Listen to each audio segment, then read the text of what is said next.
ओम शांति।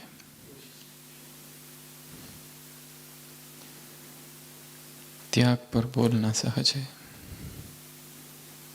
वैराग पर बोलना भी सहज है, तर्क पर बोलना सहज है, श्रीमत पर बोलना सहज है, ज्ञान पर बोलना भी सहज है, तपश्चर्या पर बोलना भी सहज है, पर प्रेम पर बोलना बहुत कठिन। ज्ञानियों की जीवन कहानी बोलना सहज है, ज्ञानियों के जीवन के उदाहरण देना सहज है,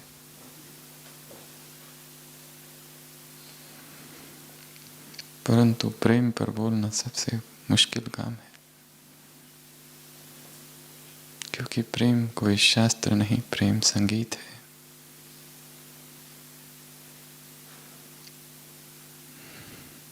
भारत में भगवान ने भी जिसे भक्त शिरोमणि कहा, वो मीरा।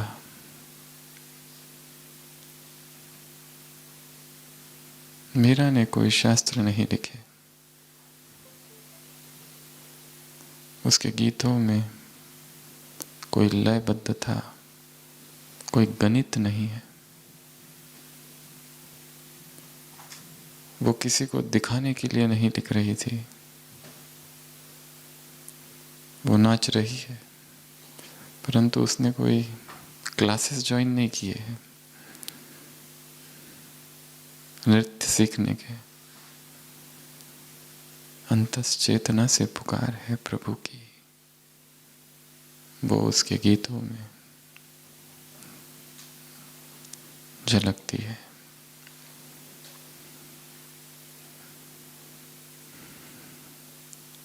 वैज्ञानिक कहते हैं हमारे दो प्रकार के मस्तिष्क है, दाया और बाया। बाया जो है वो तर्क है, वो गणित है, लॉजिक है, रीजनिंग है। और जो दाया है वो भाव है, वो भावना है। कहा जाता है स्त्रियां भावना प्रधान है और पुरुष तर्क प्रधान। शायद इसलिए उनका मेल भी नहीं बैठता।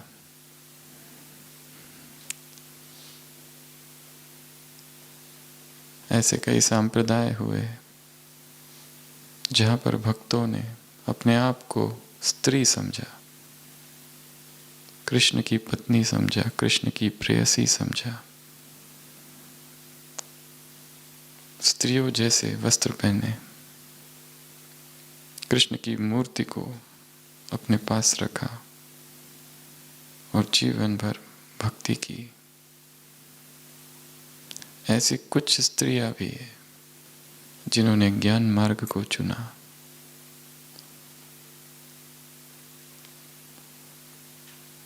परंतु दोनों तरफ कुछ तो है जो पूर्ण नहीं। और मीरा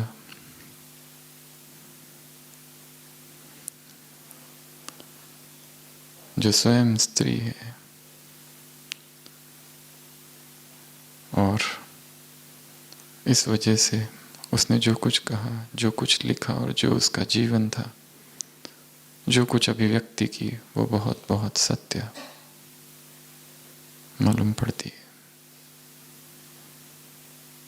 भगवान से प्रेम प्रेमी का संबंध, भक्ति में इसे मधुरा भक्ति कहते हैं। ये संबंध कईयों ने जोड़ा है, मीरा ने भी जोड़ा, परंतु उसने खुद कुछ नहीं किया, वो स्वतः हुआ। गीत में वो कह रही है, सावरे रंग राची राणा जी हूं तो बांध घुंघरा प्रेम का, हरि के आगे नाची सावरा रंग राची, एक निरखत एक परखत एक करत मोरी हासी। दूसरे उसे निरखते परखते हैं, ये ऐसा क्यों करती है? और लोग मारी काई करे सी, हूँ तो हरि जी प्रभु जी की दासी। रानो विष का प्यालो भेजो, हूँ तो हिम्मत की काची, हिम्मत बहुत कम है। मीरा चरना नागर की साची, सावरे रंग राची। बांध घुंघरा प्रेम का, हरि के आगे नाची, सावरा रंग राची। जब मीरा बहुत छोटी थी, 4-5 साल की, तो उसके घर एक साधु आया और वह साधु कृष्ण भक्त था और उसके पास एक मूर्ति थी कृष्ण की। और जब वह साधु पूजा करने बैठा तो अपनी झोली से उसने कृष्ण की मूर्ति निकाली और जैसे ही मीरा ने उस मूर्ति को देखा एकदम आकर्षित हो गई, जैसे किसी जन्म का प्रेम था। और मीरा ने ये खुद घोषणा की है अपने जीवन काल में कि जब कृष्ण था तब मैं उसके साथ गोपी थी, ललिता नाम की। पूर्व जन्म का ही प्रेम है मेरा ये, मैं उसके साथ रही हूं। और जैसे ही उस मूर्ति को देखा वो जिद करने लगी ये मूर्ति मुझे चाहिए। पर साधु अपनी मूर्ति क्यों दे, और वो भी छोटी बच्ची रो रही है, वो खिलवाड़ के लिए चाहिए उसे। माँ बाप ने समझाया और साधु वहां से चला गया, परंतु वो जिद पर अड़ गई कि मुझे वो मूर्ति चाहिए बस, और कुछ नहीं, वही मूर्ति मुझे चाहिए। उसने खाना पीना बंद कर दिया, जब तक वो मूर्ति नहीं मिलेगी वही वाली चाहिए। और साधु दूसरे गांव चला गया, वो भी क्यों देता। माँ बाप ने सोचा कि उसके पास जाए और मांगे, पर अगर उसने नहीं दी तो। कुछ दिन बाद उस साधु के ही स्वप्न में कृष्ण आए, ऐसी कहानी है। और कृष्ण ने कहा, वो कृष्ण की ही भक्ति करता था, आज तक कभी साक्षात्कार नहीं हुआ, ना ही कृष्ण कभी उसके स्वप्न में आए। कृष्ण ने कहा मूर्ति जिसकी है उसको दे दो। किंग कर्तव्य विमूढ़, समझ नहीं आया किसकी है। उस आवाज ने कहा जाओ उस बच्ची को मूर्ति दे दो और वापस आओ। आधी रात को गया और वो मूर्ति दे आया और मीरा बहुत खुश हो गई उस मूर्ति को पाके, दिन रात उसको अपनी छाती से लगाया। 2-3 साल बाद पड़ोस में कोई शादी थी और मीरा अभी थोड़ी बड़ी हुई। उसने पूछा किसकी शादी है, बताया इसकी है। उसने कहा मेरी कब होगी और किसके साथ होगी। माँ भी जल्दी में थी, उसने कहा उसी के साथ जो तेरे हाथ में है। और बस बाल मन पर ये बात अंकित हो गई और उसने उसी मूर्ति को अपना पति स्वीकार कर लिया। बचपन में जो मन पर अंकित किया जाता है उसके प्रभाव परिणाम दूरगामी होते हैं। और उसके बाद उसके जीवन में और कुछ था ही नहीं, बस वही सब कुछ। आगे उसकी शादी हुई और कहते उसके जीवन में ऐसी 5 मृत्यु हुई, 5 लोगों की। उसके बाद उसका वैराग बहुत बहुत तीव्र हो गया। 32-33 वर्ष तक आते आते उसके माँ बाप चल बसे, पहले माँ फिर उसके पिता। बाबर से युद्ध कर रहा था राजस्थान के सारे योद्धा, उसमें उसके पति चल बसे, उसके ससुर और कोई एक बाबा। इसके बाद जीवन की क्षणभंगुर था उसके सामने बहुत उजागर हुई और उसे तीव्र वैराग आया। और कृष्ण के प्रति जो उसकी भक्ति थी, अब कृष्ण ही सब कुछ हो गया। सड़कों पर नाचने लगी, घूमने लगी। वो राजस्थान जिसमें कभी स्त्रियों ने घूंघट नहीं उठाया, ऊंचे घर की थी, परंतु प्रेम का ऐसा नशा था, प्रेम की ऐसी खुमारी थी, प्रभु प्रेम में ऐसी आसक्ति हो गई कि संसार पीछे छूट गया, संसार व्यर्थ हो गया, संसार की बातें व्यर्थ हो गई और वही संसार हो गया, वही सब कुछ हो गया। और कुछ समय के बाद राजस्थान छोड़कर वो वृंदावन चली गई। शायद काल्पनिक ही होगा, पर कहा जाता है मीरा सदेह कृष्ण में समा गई देह सहित। उसकी मृत्यु कैसी हुई, क्या हुई, पता नहीं। तो मीरा जैसे कि एक मानसरोवर है, एक झील है, प्रेम की झील। तर्क नहीं है, संगीत है। कौन सा तर्क, कैसा तर्क? वो जो लिख रही है उसमें त्रुटियां हो सकती है, मात्रा, व्याकरण, छंद, पर उससे कोई प्रयोजन नहीं है।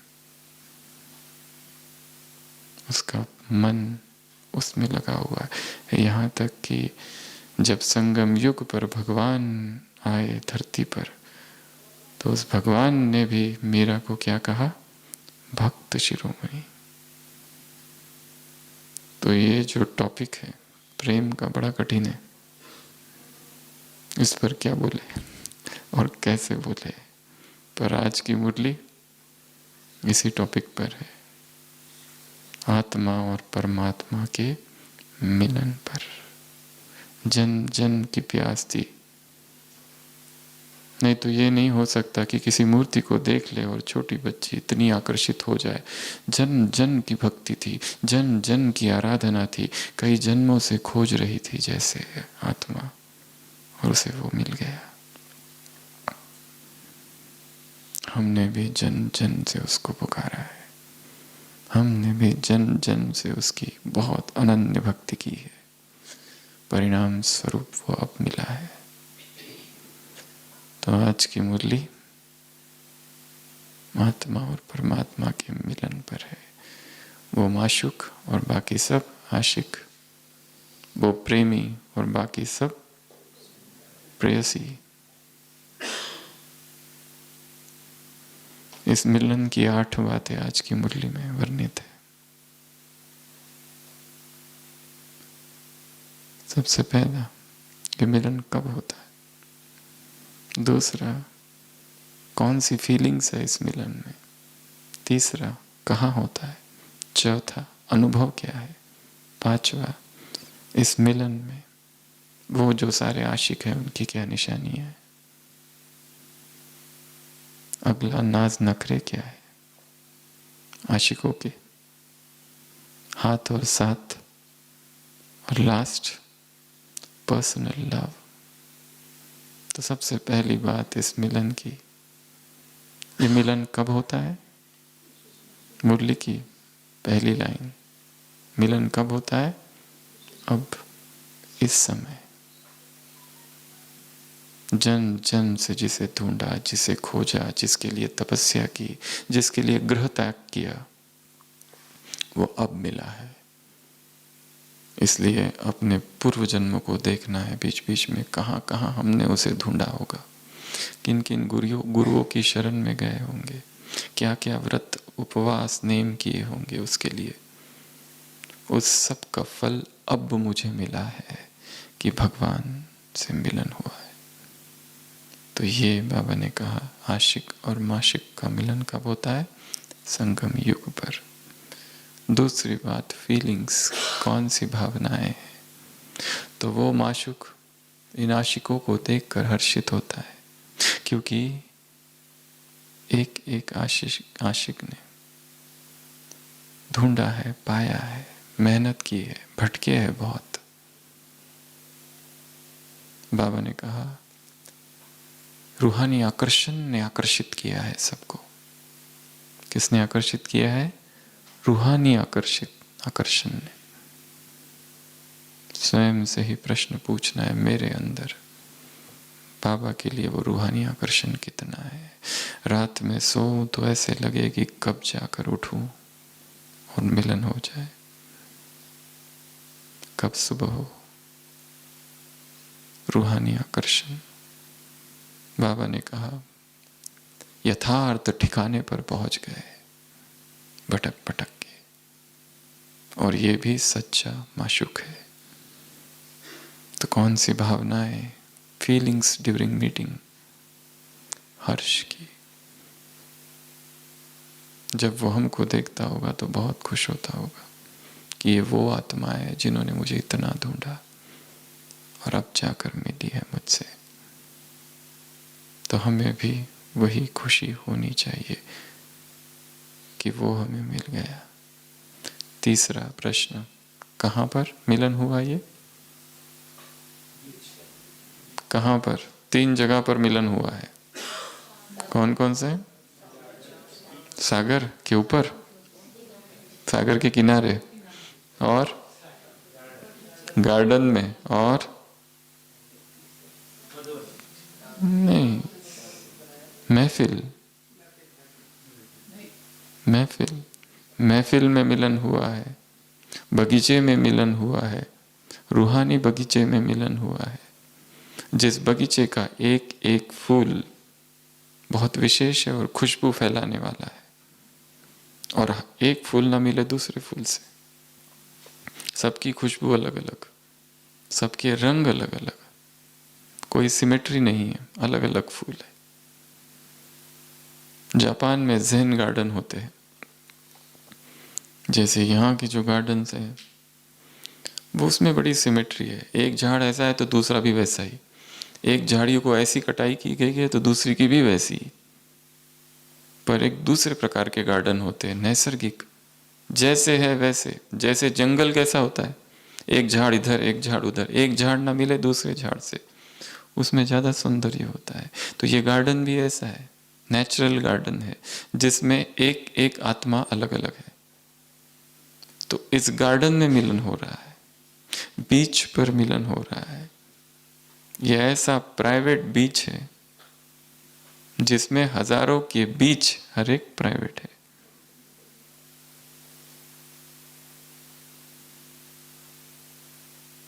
स्थूल का अनुभव पहले किया जाए, फिर सूक्ष्म का। तो कल थोड़ा गार्डन में घूम के आकर देखना है। बाबा ने कहा हाथ और साथ, बाप के साथ और गार्डन में चल रहे हैं, मस्त है।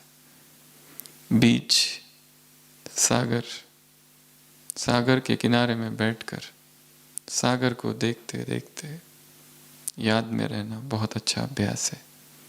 सागर की लहरें आती रहती है, अनंत लहरें, उनको देखकर उसके विषय में सोचना। तो ये मिलन कहाँ हो रहा है? सागर के कंठे पर, बीच में, महफिल में। और वो कौन सी महफिल है, कौन सा सागर का कंठा है और कौन सी गार्डन है? मधुबन। क्या विशेषता सुनाई? सुंदरता है, स्वच्छता है, रमणीकता है। हम ऐसे स्वच्छ, रमणीक और सुंदर स्थान पर आए जहां हमारा उससे मिलन हो रहा है। क्या हमारी स्थिति भी वैसी मीरा जैसी है, जिसे कुछ अच्छा नहीं लगता संसार का? स्व वैराग, स्वस्फुरित वैराग है। उसने कोई किताब नहीं पढ़ी है वैराग की, पर उसके अंदर सहज इतना प्रेम है, इतना आकर्षण है रूहानी, कि संसार अपने आप ही छूट गया है।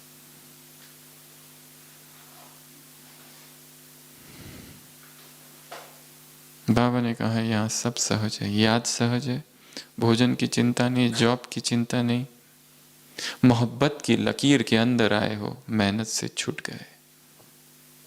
मोहब्बत की लकीर के अंदर आए हो, चाहे जिस नाम से उसको पुकारो।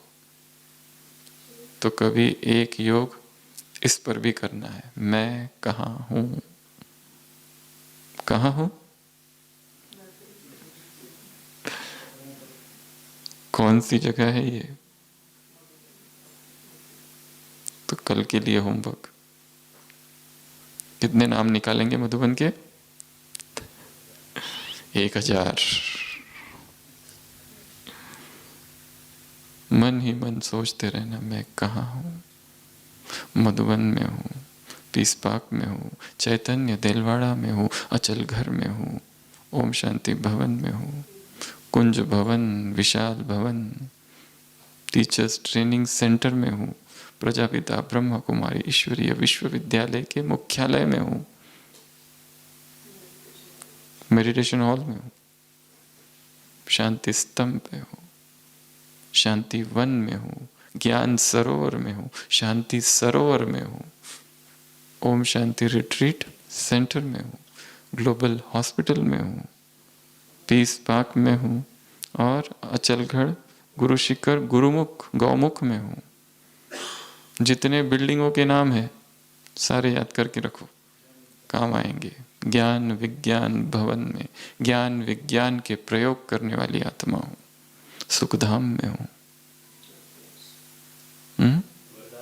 वरदानी भूमि में हूँ, लकी हाउस में हूँ, मधुर स्थान में हूँ, मधुर भूमि में हूँ, चैतन्य देलवाड़ा, बेहद का एयरपोर्ट, बेहद का क्लब, सच्चा सच्चा सच्ची सच्ची गौशाला, डायमंड हार्बर, टॉप का स्थान।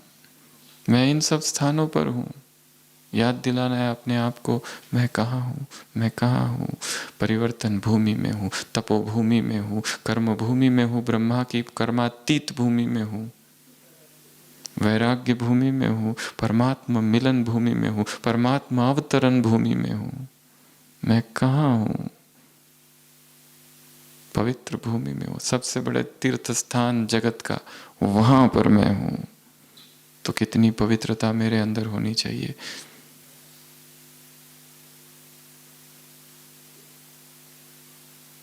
स्वयं को याद दिलाना है, मैं हूँ कहाँ, कौन से स्थान में हूँ। भगवान के घर में हूँ, मधुबन में हूँ, पांडव भवन में हूँ। इतने सारे नाम याद करना है। आबू पर्वत पर हूँ तो पाठशाला में हूँ, यूनिवर्सिटी में हूँ, स्कूल में हूँ, बेहद की स्कूल, यहाँ पर मैं हूँ। कोई साधारण स्थान में नहीं हूँ। इतनी ऊंची भावनाएं होनी चाहिए। और कहाँ छोटी छोटी हदों में मैं फंसा हूँ। चेतना को ऊपर उठाना है। मैं कहाँ हूँ, किससे मिलन हो रहा है, कैसी भावनाएं हो। तो बाबा ने कहा यहाँ सब सहज है, सुंदरता है, रमणीकता है, सब कुछ है, स्वच्छता है। यहाँ एक है बाहर की स्वच्छता, एक है आंतरिक स्वच्छता, आंतरिक रमणीकता। बोर हो गया, वही वही वही वही वही वही, ऐसा ना हो। इसके लिए प्रतिदिन हर पल नवीनता अंदर हो, कुछ ना कुछ नवीनता। मुरली नए नए ढंग से पढ़नी है, रोज नए नए ढंग से उसको याद रखना है, खेलना है उसके साथ। ज्ञान रत्न है। बाबा ने कहा ज्ञान रत्नों से झोली भरते हो इस स्थान पर। तो मधुबन की विशेषता है। सब लोग कब, कल लिखते जाना जो जो नाम याद आता है, जो जो जो जो यह नाम याद आता है। बेहद का एयरपोर्ट, एरोड्रम, कितने नाम हैं, मुरलियों में आए हैं। हरिद्वार, चैतन्य देलवाड़ा, तो बहुत से नाम है। इस्लाम है ये। तो चौथा कहाँ, पांचवा अनुभव क्या हो रहा है, अनुभूति क्या है। तो बाबा ने कहा जो भक्ति में क्या कहते थे, लीन होना, समा जाना, एक हो जाना, डूब जाना, मिट जाना, वो वास्तविक अर्थ है।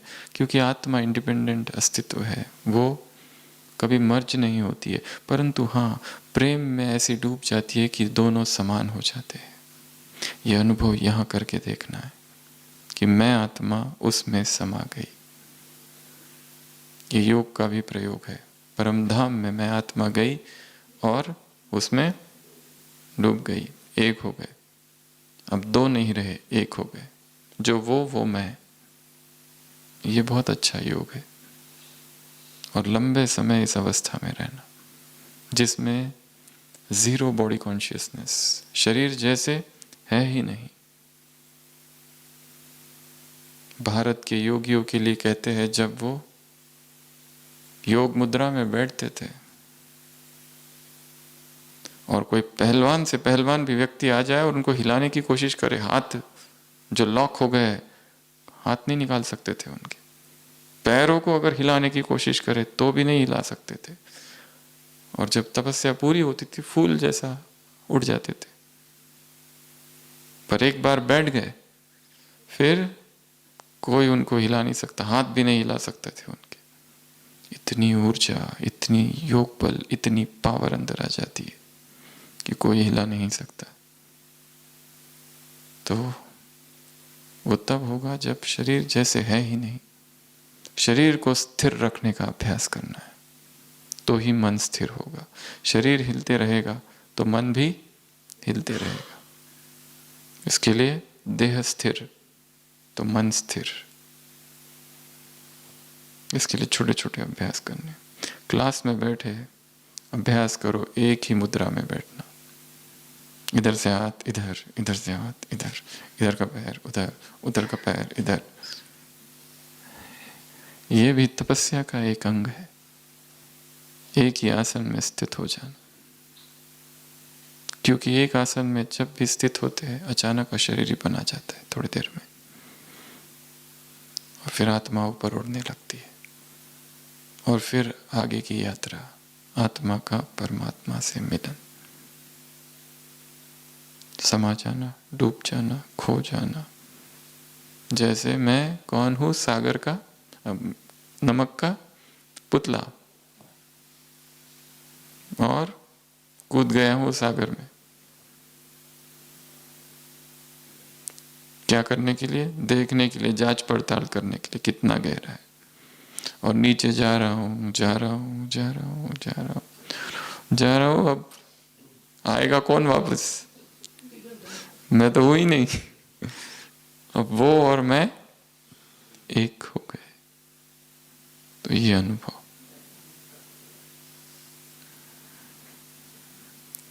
पांचवी बात, रूहानी आशिक की निशानी। कौन सी निशानियां हैं? अनुभूति, प्राप्ति, तृप्ति, ये निशानियां। बाबा ने वैसे कहा है ये आशिक की निशानियां हैं, पर पहली निशानी में ही कह दिया कि सर्व संबंधों का अनुभव होना चाहिए। कैसी बात कह दी? चार चार एक एक के बाद एक एक शब्द जोड़ने लगे। अनुभूति किसकी?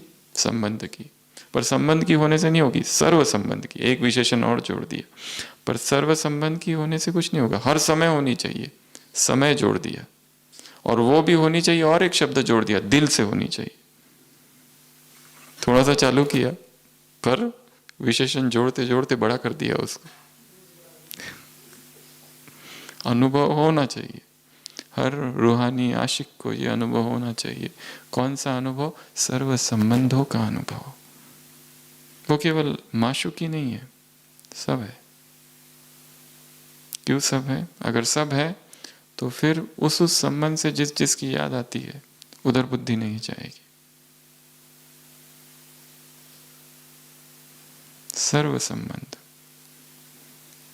और हर समय, समय पर वो संबंध। और चौथा, दिल से, दिमाग का नहीं। दिमाग ज्यादा चलाते हैं, बाबा ने कहा सफलता कम, मेहनत ज्यादा, संतुष्टता कम। सच्चे दिल पर साहब राजी। इसलिए कहा प्रेम कठिन है थोड़ा, तर्क आसान है, परंतु प्रेम में डूब जाना, फिर वहां कुछ नहीं बचता। जो उपाधियां, जो हमारे तर्क है, सब एक तरफ, अब कुछ रहा ही नहीं, बस वो है और मैं हूं। बंगाल में भक्तों का एक समुदाय था कभी, जिनको बाउल फकीर कहा जाता था। बाउल फकीर, जैसे सूफी फकीर होते हैं वैसे ये बाउल फकीर। वो अपने आप को स्त्री समझते हैं और परमात्मा को पुरुष। स्त्रियों जैसे वस्त्र पहनते हैं, एक तारा लेकर गाते हैं। एक बाउल फकीर इस तरह गीत गा रहा था तो एक दार्शनिक एक पंडित उसके पास आता है और कहता है मुझे बताओ, तुम कहते हो प्रेम ही सब कुछ हो, कहाँ लिखा है, किस शास्त्र में, किस वेद में, किस पुराण में, प्रमाणित करो इसको, उदाहरण दे देकर प्रमाणित करो। वो कहता है मैं कैसे प्रमाणित करूं, प्रमाणित प्रेम को कैसे प्रमाणित करूं, प्रेम का कोई शास्त्र ही नहीं है, संगीत है प्रेम। वो कहता नहीं नहीं मानूंगा नहीं, ये गाना बंद करो तुम, मैं कैसे मान लूं, ये नाचना बंद करो और मुझे बताओ कहाँ लिखा है, कौन सी लाइन में लिखा है ये कि प्रेम ही सर्वोपरि है, प्रेम ही एकमात्र मार्ग है परमात्मा तक पहुंचने का, और कोई मार्ग नहीं है। कैसे मान लूं? वो कुछ कहता ही नहीं है, वो गाते रहता है, एक तारा लेकर झूमते रहता है गोल गोल, मस्त अलमस्त होकर, और वो एक गीत गाता है। उस गीत के जो शब्द थे उसका एक अर्थ था। उस गीत में वो कहता है कि एक बगीचा है, उसमें एक माली है और एक सुनार उस माली में आता है और कहता है मुझे तुम्हारे एक एक फूल को देखना है, जांच करनी है कि एक एक फूल सच्चा है या झूठा है। एक एक फूल को लेता है और घिसता है और देखता है ये सच्चा है झूठ, सच्चा है झूठ। वो कहता है जब ये सुनार ये कर रहा था तो माली की जो अवस्था हुई वही मेरी अवस्था हो रही है तुमको देखकर। मैं कैसे बताऊं उस शब्दों में प्रेम क्या है। प्रेम अभिव्यक्ति है, प्रेम अनुभूति है, प्रेम झरना है, प्रेम संगीत है, प्रेम द्वार है प्रभु का, अभाष्य है, निर्वचनीय है, गूंगे का गुड़ है। बस जिसने पा लिया उसने पा लिया। जो आत्मा बैठकर मगन हो गई है वो हो गई मगन। वो क्या बताए किसको मैंने क्या अनुभव किया। तो ये सौदा कहाँ का है? दिल का सौदा है, मुख का सौदा नहीं है। बाबा ऊपर बैठा नहीं है बही खाता लेके, अच्छा इसने 100 बार बाबा बोला आज, इसके इतने मार्क्स, इसने ये किया इसके इतने मार्क्स, इसने आज 4 धाम की यात्रा की, टिक मार्क, यस। वो क्या देखता है? प्रेम। हृदय में कितना प्रेम था, वो प्रेम को ही देखता है। तो पहली निशानी अनुभूति। अनुभूति सर्वोच्च बड़ी सबसे बड़ी सत्ता है। ज्ञान बहुत सुना, ज्ञान बहुत सुनाया, अब शब्द शब्द का अनुभव करो, छोटी छोटी चीजों का अनुभव करो। वरदान है संकल्प से आसपास की जो आत्मा है उन पर नजर दौड़ाओ, अनुभव करके देखना है इसका अमृत वेला। जहाँ हम रहते हो आसपास जो भी आत्मा है संकल्प दौड़ाओ, तब कहीं जाकर वो वाक्य हमारा बनेगा। एक एक वाक्य का अनुभव, योग का अनुभव, हर चीज का अनुभव। मधुबन बोला बाबा, मधुबन का अनुभव। तो इसके लिए आत्मचिंतन, एकांत और मौन। तो सबसे पहला क्या करना है? अनुभव करना है। कौन सा अनुभव? सर्व संबंधों का। केवल एक ही संबंध नहीं, सारे संबंध। अभी अगर कोई संबंध छूट जाता है तो क्या होगा? द्वापर से उसी संबंध के द्वारा दुख मिलेगा। यदि अभी उसे पति नहीं बनाया तो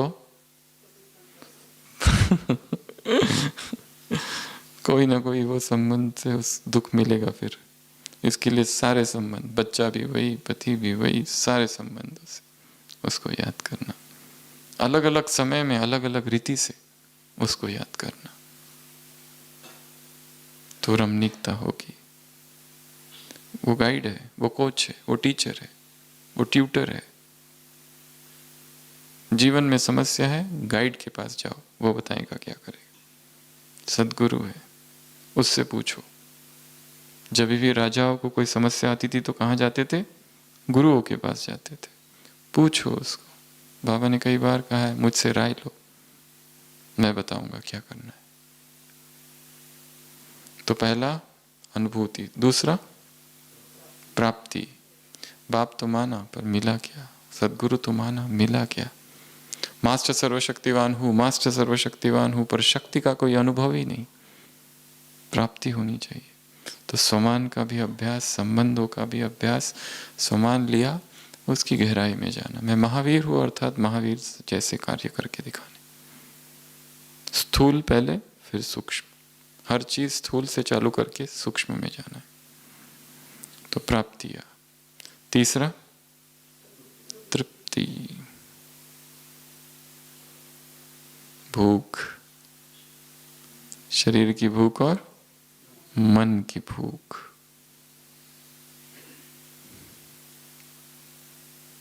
सब मिल गया परंतु फिर भी अतृप्ति क्यों, असंतुष्टता क्यों? वायुमंडल, व्यक्ति, आत्माओं से, वायुमंडल से, और साधन, साल्वेशन, ये नहीं है, वो चाहिए। अतृप्ति का भाव है। चाहे एक रोटी हो या 56 नहीं 36 प्रकार के भोग हो, अंदर से तृप्ति है तो बाहर से कुछ भी हो कुछ फर्क नहीं पड़ता। अंदर से तृप्त है और तृष्णाएं, इच्छाएं, भूख, ये कभी पूरी नहीं होती, कभी भी पूरी नहीं होती। शास्त्रों में ययाति का उदाहरण है। ययाति के 100 बेटे थे। जब वो खुद 100 वर्ष का हो गया तो मृत्यु का देवता उसको लेने आया। वो कहता है नहीं, अभी तो मैंने कुछ जिया ही नहीं, अभी तो कितना जीना बाकी है। पर उस मृत्यु के देवता ने कहा कि नहीं, मैं तो लेके जाऊंगा, एक्सचेंज में अगर किसको देना है तो दो।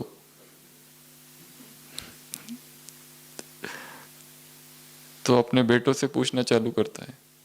कोई 70 साल का है, कोई 50 साल का है, कोई 30 साल का है, कोई भी राजी नहीं होता है। जितने बड़े, वो कहते हैं पिताजी आप तो 100 साल के हो, आपकी इच्छा पूरी नहीं हुई, हमारी कहाँ से होगी।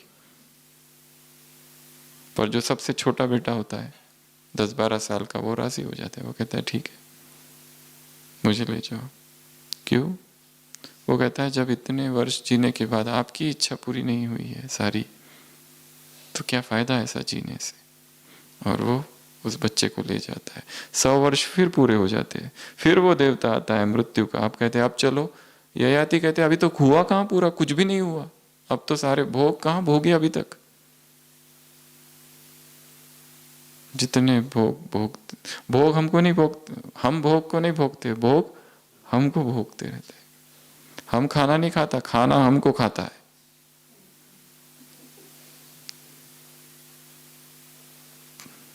फिर से पूछता है, फिर से, तब तक तो और बच्चे हो गए, फिर उनमें से और एक तैयार होता है, वो और ऐसा 10 बार होता है। ऐसी काल्पनिक कहानी है जो भी लिखा है, परंतु बात पते की है। इच्छाएं दुष्पूर है, कभी भी पूरी नहीं होती है, इनसेशिएबल। और लास्ट में जैसे 10 बार हो जाता है, फिर वो देवता आता है मृत्यु का, कहता है ठीक है मैं चलने को तैयार हूँ। एक बात तो समझ में आ गया है, भोग भोगने से कभी भी मिटते नहीं है। तेन तत्वेन भुग्निता, इस संसार के भोगों को उनको त्याग करके ही भोगो, यही विधि है उनको भोगने की। तो इच्छाएं, भूख, तृष्णाएं और असंतुष्टता तो संस्कार है, उसका व्यक्ति से, वस्तुओं से कोई लेना देना नहीं। आज ये चीज नहीं है, कल वो मिल जाएगी, तो क्या संतुष्ट हो जाएंगे? नहीं होंगे, कुछ और इच्छा जागृत होगी। एक के बाद एक, एक के बाद एक, एक के बाद एक, एक के बाद एक। ये जंजाल है, चक्र है। इसलिए बाबा ने कहा जो है, जो मिला उसमें तृप्त, उसमें संतुष्ट। और जो कुछ हमें मिल रहा है या हमारे साथ हो रहा है, वो हमारे जन्म जन्म का है हिसाब, यहाँ पूरा हो रहा है।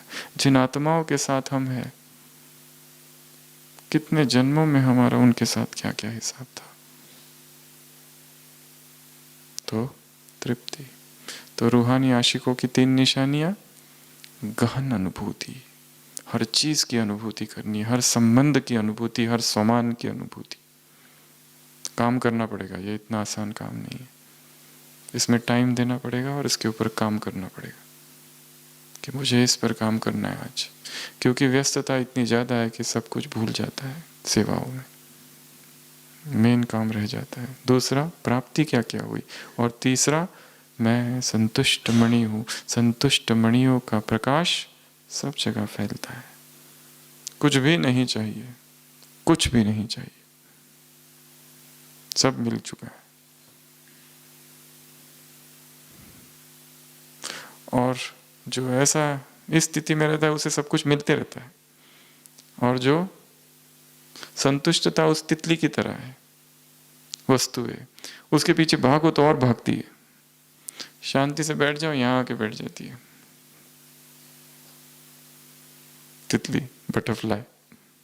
अगर कुछ चाहिए तो क्या करना है, शांति से बैठ जाओ। अगर जरूरत है तो यहां आ जाएगी वो, नहीं तो कितना भी भागो नहीं मिलेगी। और बेचैनी कितनी,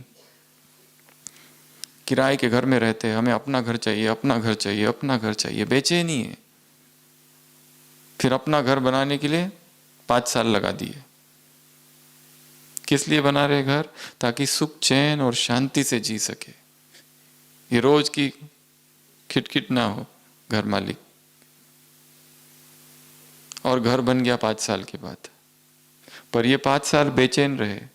अब घर बनने के बाद में चैन है ही नहीं, क्योंकि बेचैनी के संस्कार है। अब उसका क्या करेंगे।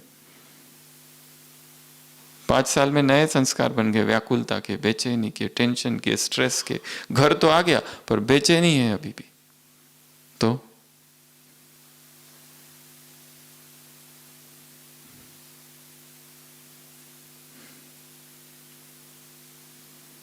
जो भी मिला है, जैसा भी मिला है, उसमें लिविंग इन दिस मोमेंट, इस पल जीना है, इस पल बिना दुख के, बस यही पल है। और मुझे जो कुछ मिला है, हाँ, इसका मतलब ये नहीं अकर्मण्य हो जाए और प्रयत्न ना करना, प्रयत्न जारी रहे, परंतु फिर भी जो कुछ मिला है उसमें हम खुश हैं, हर चीज में खुश है। नमक है तो भी खुश, नमक नहीं है भोजन में तो भी खुश, ज्यादा है तो खुश, और कम रहा उसमें भी खुश। नो कमेंट्स ऑन फूड, इसको नियम बना दो। भोजन करते समय भोजन पर कोई कमेंट नहीं करने हैं। आज ये ज़्यादा है, ये ज़्यादा है, ये टेस्टी है, वो कम टेस्टी है, इसमें नमक कम है, उसमें नमक कम है। उस दिन वाला इससे ज़्यादा अच्छा था, जो उधर बनाया था ना वो इससे ज़्यादा अच्छा था। बुद्धि कहाँ चली गई, फिर तो वो भाव रहा ही नहीं कि ये भगवान के को अर्पण करके खा रहे। अर्पण में भाव कहाँ रहा। ईट विदाउट कमेंटिंग, वन। और सबसे मुख्य तो मौन में खाए तो ये झंझट ही खत्म।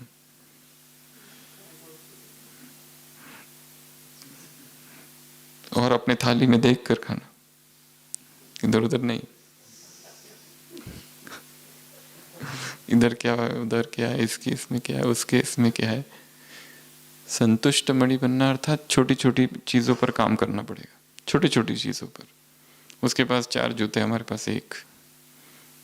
उसके पास वो वाली शॉल है, हमारे पास ये वाली है।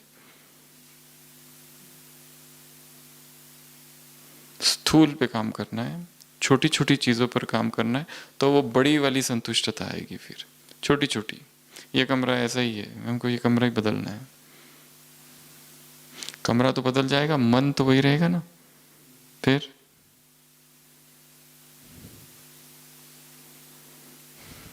3 निशानियां। छठवा, नाज नखरे। रूहानी आशिकों के नाज नखरे। कौन से नाज नखरे करते हैं, स्वभाव संस्कार के। मेरा स्वभाव ही ऐसा है, मेरी तो आदत ही ऐसी है। बाबा ने कहा तुम्हारी संस्कार स्वभाव कौन से होने चाहिए। अगर नाज नखरे करने ही है तो कौन से करो, पवित्रता के नाज नखरे करो, सर्व संबंधों के नाज नखरे करो, स्नेह के नाज नखरे करो, ये नाज नखरे करो। और नखरे करते कौन अच्छे लगते हैं, बच्चे।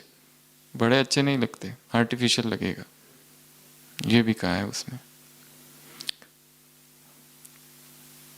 मैं मेरा, भक्ति में क्या करते हैं, सब कुछ तेरा। कुछ कुछ भक्ति की बातें बहुत अच्छी है जो सीखनी है। जिन्होंने भक्ति की है वो पहले करते थे, ज्ञान में आने के बाद सब छूट गई। वहां बहुत अनुभव होते थे, यहाँ आए अनुभव बंद हो गए, पेट भर गया। वहां तीव्रता थी, वो मिला नहीं, उसको पाना है। वहां उपवास थे, व्रत थे। यहाँ पवित्रता का व्रत धारण करो, कर लिया, आगे ढीले हो गए। कुछ कुछ व्रत लेने, छोटे छोटे व्रत। और एक व्रत जो बीच बीच में जो ले सकते हैं, वो हफ्ते में एक बार, जिनके लिए संभव है, वो है आर्य मौन। मौन अर्थात एक तो मुख का मौन, दूसरा साइंस, वो भी नहीं, ये वाला भी नहीं, साइन लैंग्वेज भी नहीं, वो वाला मौन। और तीसरा मन का, फिर पर चालू स्थूल से करना है, जो कर सके उसको अभ्यास करना है। महात्मा गांधी जी का हर सोमवार मौन रहता था, और ऐसे बहुत सारी आत्माओं का, जो सहज कर सके वो करे। पुरुषार्थ में बहुत तीव्रता लाएगा मौन, बहुत ज़्यादा तीव्रता। बातचीत करते करते तपस्या थोड़ी होती है। तपस्या के लिए क्या चाहिए? मौन चाहिए, अंतर्मुक्ता की गुफा चाहिए, जांच चाहिए, सेल्फ, खुद की इंक्वायरी, खुद का एग्जामिनेशन। उसमें तो दुनिया से कट ऑफ जब तक नहीं होते तब तक अंदर घुस ही नहीं सकते कि अंदर के जगत में क्या चालू है, कौन सी ईर्ष्या है, कौन से द्वेष है, अंधकार में क्या क्या छिपा हुआ है, पता ही नहीं चलता। तो नाच नखरे करने, परंतु कौन से? रूहानी, मैं मेरा वाले नहीं। ये मेरा संस्कार, ये मेरा, जिसको हमने कहा मेरा कहते वो पराया है, वो माया का है, वो तुम्हारा है ही नहीं। मेरी आदत ऐसी हो गई। आदतों को रिवर्स कर सकते हम। संकल्प से संकल्प नष्ट होगा। लास्ट संडे की मुरली, विमान से विमान नष्ट करते, शस्त्र से शस्त्र नष्ट किया जा सकता है, वैसे ही एक संकल्प से दूसरा संकल्प नष्ट होगा। मन में अचानक से संकल्प आया, भावना आई, आज ये मुझे खाना है, अब वो है नहीं, तो पुरुषार्थ चलता है उसको कैसे बनाऊं। संकल्प आ गया, अब वो उसको निकालने का तो सवाल ही नहीं, उसको तुरंत साकार करना है। तो कितना पुरुषार्थ करना पड़ता है। पर यदि ऐसे संकल्प, हर एक संकल्प को देखते रहना साक्षी भाव से, आया ठीक है, चला जाएगा थोड़ी देर में। जरूरी नहीं है कि हर संकल्प भोक्ता भाव से नहीं, दृष्टा भाव से संकल्पों को देखना है।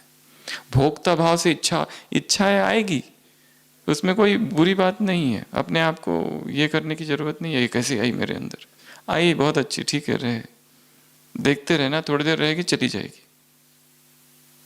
रात को आई, सुबह उठते ही अमृत वेला का रूटीन चालू, उसमें वो खत्म हो जाएगी।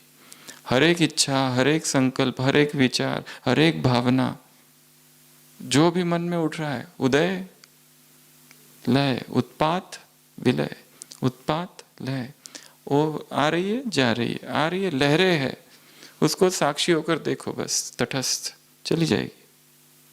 पूर्ण करने का संकल्प नहीं करो। पूर्ण करने के लिए अलग से व्रत लेने हैं संकल्प, जो हमें ज्ञान युक्त, ज्ञान की रीति से पूर्ण करने। पर जो रूटीन में आते जाते, चलते चलते यहाँ से कहीं और जा रहे, बीच में विचार आया, पलट गया, बीच में से टर्न। जरूरी नहीं हर संकल्प को पूरा करना ही है। जो ऐसे ही आ रहे और जा रहे और आ रहे और जा रहे, उनको जाने दो, साक्षी होकर देखना है। हर कामना को पूर्ण करना ही है, जरूरी है? नहीं जरूरी है। यहां से गए और यहां से जाते इच्छा हुई जाके कुछ खाओ मीठा, कुछ मिला ही नहीं, तो ढूंढ के लाया। अगर बिना खाए सो जाते तो कल सुबह पता भी नहीं चलता खाया नहीं खाया। उसको भी जो इच्छा उठ रही है उसको साक्षी होकर देखना, देखते रहना, देखते रहना, और ये सोचना ये अनित्य है, चली जाएगी, आई चली जाएगी, थोड़ी देर में खत्म हो जाएगी। थोड़ी देर का तो सवाल है, सो जाओ, देखेंगे फिर कल। कल उठते ही वो इच्छा है ही नहीं। थोड़ी देर नहीं आएगी, फिर आ जाएगी। नींद अपना रास्ता खुद ढूंढेगी, हमें नींद की चिंता ही नहीं करनी है। नहीं तो एक दिन 2 घंटा नींद क्या हुई, सारे दिन भर सबको सुनाते रहते, मुझे मेरी नींद नहीं हुई, मेरी नींद नहीं हुई, मेरी नींद नहीं हुई, मुझे रेस्ट करना है, आज रेस्ट करना है। इतनी चिंता नींद की?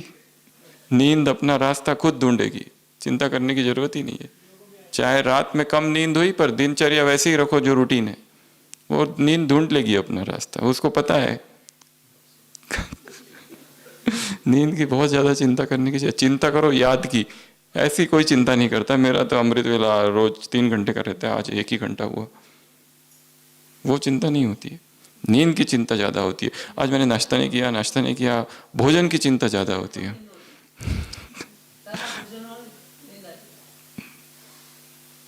तो नाज नखरे, ये तो हो गया मुरली की बात। आप अपने मन के नाज नखरे दिखा लो। मेरा मन कौन से नखरे करता है, उसको कहो अभी योग में जाके बैठो 10 मिनट। योग से हमें कौन उठाता है पता है?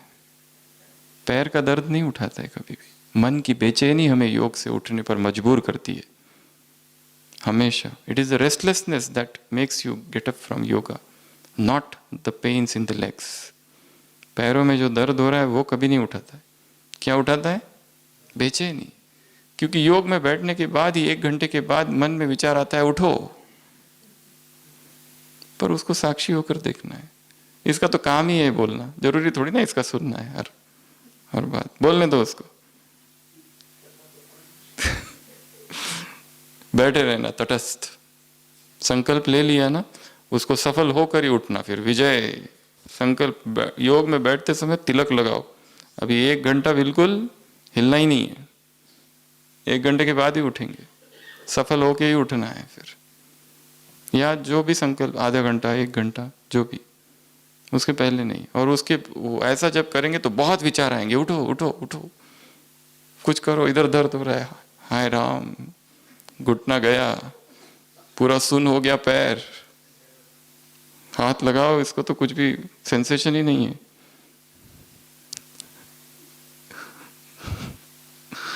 नाज रख रहे। उसके बाद नेक्स्ट पॉइंट, हाथ और साथ, बुद्धि का साथ, बुद्धि का हाथ और सहयोग का साथ।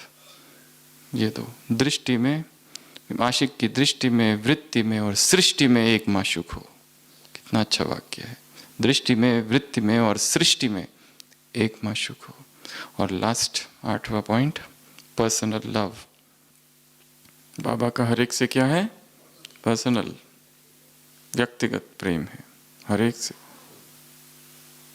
तो सोचो कि अमृत वेला पर्सनल अपॉइंटमेंट का समय है, लंबी बात करेंगे, बाकी टाइम तो मिलता नहीं, 10-10 मिनट 10-10 मिनट। सोचो कोई बड़ा आदमी हमको ज़्यादा टाइम दे दे, कितनी खुशी होगी। पर इसका मतलब ये नहीं उसको बहुत सुनाते ही रहो। बाबा ने कहा ओके, इतना ही सुनाओ, बहुत ज़्यादा मत सुनाओ मुझे। तो ये थी आज की अव्यक्त वाणी। कहाँ से शुरुआत किया? मिलन से। मिलन कब होता है? फीलिंग्स क्या है? खुशी है, उसको बहुत खुशी होती है। तीसरा, कहाँ होता है? चौथा, अनुभूति क्या है? लीन होने की अनुभूति है इस मिलन में। पांचवा, निशानियां, प्राप्ति, अनुभूति, प्राप्ति और तृप्ति। तृप्त है हम, हमें सब कुछ मिल गया। बाबा को एक बार तो दिन में कहना ही है, बाबा मुझे कुछ भी नहीं चाहिए, तूने मुझे सब दे दिया है, कुछ भी नहीं चाहिए, कुछ भी नहीं, कोई इच्छा रही ही नहीं। एक बार तो 24 घंटे में उसको बोलना ही है कंपलसरी। पर वो भी जबरदस्ती नहीं, अंदर से इच्छा है और ऊपर से कह रहे तूने सब दे दिया, तूने सब दे दिया। पर हाँ, अगर ये भाव रहेगा तो जो नहीं है वो भी आ जाएगा, अपने आप आ जाएगा। उसके बाद में बताया नाज नखरे, उसके बाद में हाथ और साथ, और लास्ट पर्सनल लव। उसका मेरे से क्या है? व्यक्तिगत प्रेम है, उसका मोह है मुझ में। बाकियों से प्यार करता है और मुझ में मोह, अटैचमेंट बहुत ज्यादा है इसकी। इसके लिए मैं कुछ कहूंगा ना तुरंत पूरा करेगा। अपने साथियों को भी कहना, तुम्हारा कुछ काम होगा ना मुझे बता देना, सिफारिश लगा दूंगा। ऐसे रूहानी आशिकों को ऐसे, हाथ और साथ देने वाले बच्चों को ऐसे, हाँ, अनुभवी मूर्त आत्माओं को ऐसी, तृप्त आत्माओं को, संतुष्ट मणियों को, प्राप्ति स्वरूप आत्माओं को ऐसी, भरपूर आत्माओं को ऐसी, पेट जिनका भरा है ऐसी आत्माओं को ऐसे, समा जाने वाली आत्माओं को, लव में लीन आत्माओं को ऐसे, ऐसे रूहानी नाज नखरे दिखाने वाली आत्माओं को, पवित्रता के नाज नखरे, स्नेह के नाज नखरे ऐसे, बगीचे में मिलन मनाने वाली आत्माओं को ऐसे, महफिल में सागर के कंठे में मिलन मनाने वाली आत्माओं को ऐसे, सागर में डूबे रहने वाली आत्माओं को, निकलना ही नहीं बाहर, ऊपर चिल्लाने दो सबको ऐसे, मोहब्बत की लकीर के अंदर रहने वाली आत्माओं को ऐसे, ऐसे, हो गया ऐसे,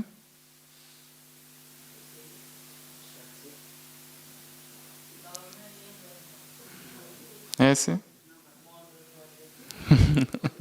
मौन रहने वाली आत्माओं को।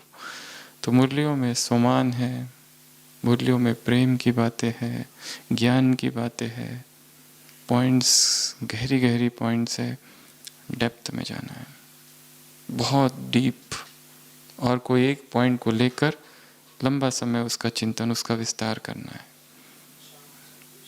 तो ऐसे बच्चों को बाप दादा का याद प्यार, गुड नाइट और नमस्ते। हम रूहानी बच्चों की रूहानी बाप दादा को याद प्यार, गुड नाइट और नमस्ते। ओम शांति।